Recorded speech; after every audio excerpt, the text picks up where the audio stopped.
Njai Senghor. Fafending, Mr. Cham has given insight into the payment system. Could you further elaborate on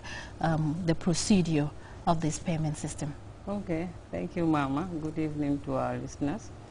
As Cham rightly said, a VAT is a tax which is paid monthly, and then it is paid by those who are registered with the GRA, and they are issued with a VAT certificate.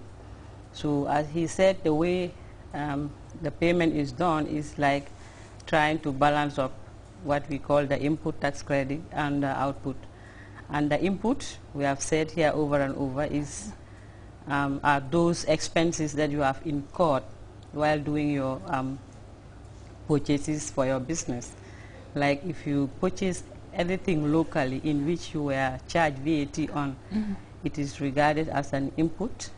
as a credit which you can claim at the end of the month when you are filing the return.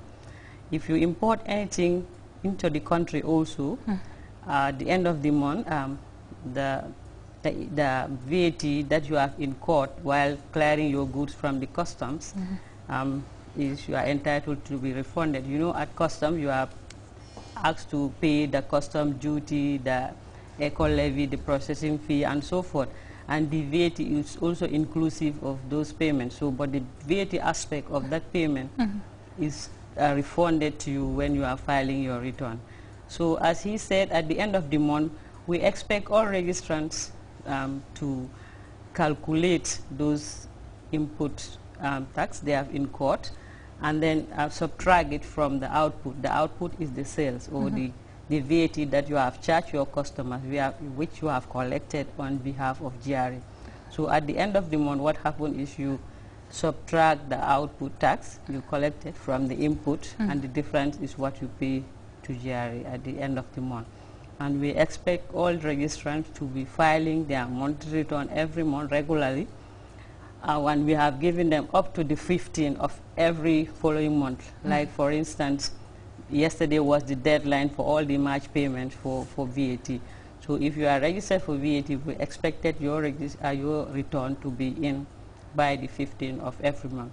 Failure for which will result in us charging you interest and penalty for the late payment and filing.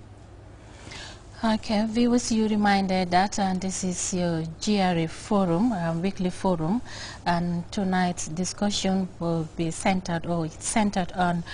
the VAT payment system. And you've heard what the GRA officials said about the system, the procedures that are to be followed for this payment system. And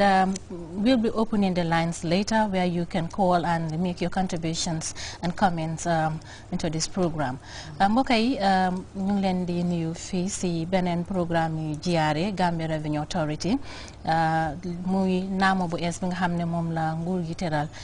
pour ñu mun a boole tamit yi ci li nga xam ne moom mooy jëmale réew mi kanam ndax xam ngeen ne naamu tamit ci benn si yooyu la ñu am fi naka ñi nga xam ne ñoom ñooy liggéey si GRA di Fafanding Cham ak Mati Njai Senghor nga xam ne ñoom ñoo ñu fi dee ñëwal bi bu nekk pour waxtaan ak askan gi su ko defee ñu leeralal nit ñi ci naamu bi ees bi nga xam ne moom la nguur gi teral ñu doore nag ci Mati mu leeralal ñu tey seen waxtaan wi dañ ne ci wàllum fay bi la naka la ñoo fayee ci système bii ni maanaam naamo bii nii naka la ñoo fayee waaye rek di nga naa la bàyyi nga leeralal mbokk yi tey suñu waxtaan bi lan mooy njëriñam. ok njëriñ bi rek mooy xam nga su like tax bu ees wala loi bu ees su duggee fi réew mi daf di am solo pour ñuy waxtaan ak nit yi su ko defee ñu mun a understand ñu mun a xam naka laay doxee ak ñoom seen warugal lan moo leen war seen diggante ak tax authority bi. So loolu tax bi ñu introduce VAT bi ñuy am nañ fi series of programs depuis last year ba léegi that is still ongoing. loolu moo tax ñuy dee ñëw fi every time pour because VAT bi dafa am bari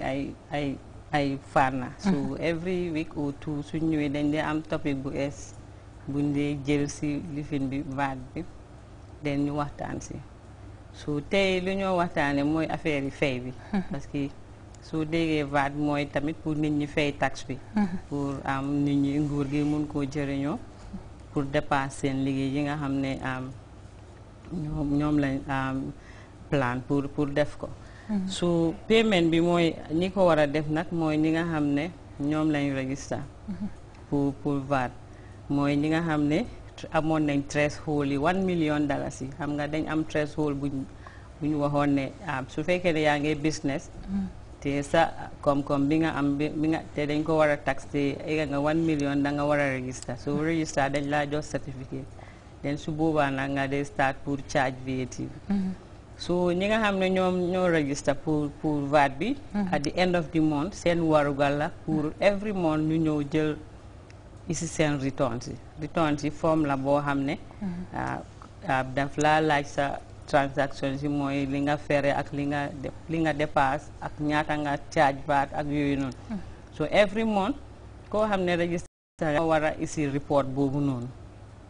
te dañ leen dee may su weer bi dee dañ leen dee may ba on the 15 moo dee nekka deadline bi mel ni fukki fan ak juróom su weer bu nekka koo xam ne register nga pour VAT da nga war a isi sa return bi nga submit ko su fekkee na late nga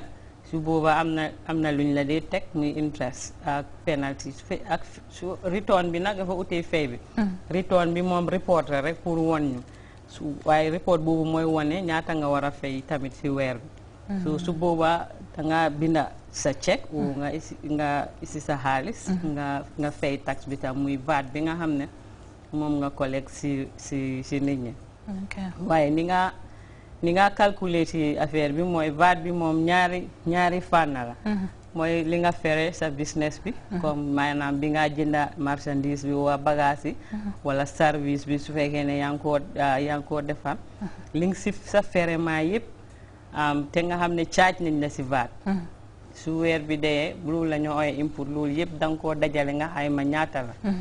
den xam nga tam soo register da nga dee collect 15% bi nga collect sa jaay bi boobu moo di nekk VAT bi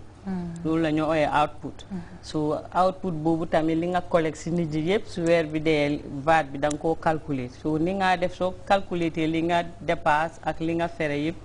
da ngaa jël li nga xam ne moom nga collect si nit ñi nga génnee li nga xam ne moom nga dépasse den li des loolu nga dee ñëw fay si ko GRA ok mbokk yi na déggandoor loolu mbaɗiŋol humil kan juuɓe mballe alla GRA forum dolet ko tento mi yalon ko ka natale jang lokun GRTS ni mo ni namu kutote mi yalon ko man sakunda yalonde pour ka banko la kul tamandi nyamin bi ngami soto jang mi be diam lali wala Mr Fafandin Chamti mi mo Deputy Commissioner ti GRA abe diam la mo le bi mo la ka chako mi minti wala joro la koti bi mbola ka chaka nga Fafandin Chambula ay dum mo le ka chanyun to joro nyi aka kenya di la ni juma nyola nyanta kanyum VAT nyinjo mama baraka bake ni topiko kuma da bakale ko yavo nyame bi na diamo nyabe tilina men na wole mu jorote bawo mbe yalon ko niamo namo wole joro la nyanda kala ñin joro dum men keta namu kutote memu VAT abelari molel kam men yalon ko luwa koto e registrata pour kañin namo kanin molbul akumata bakele pour ya long joro ñin akata ñadile anda ni mari fanan tardeta pour ka joro ke mu yarilel be laring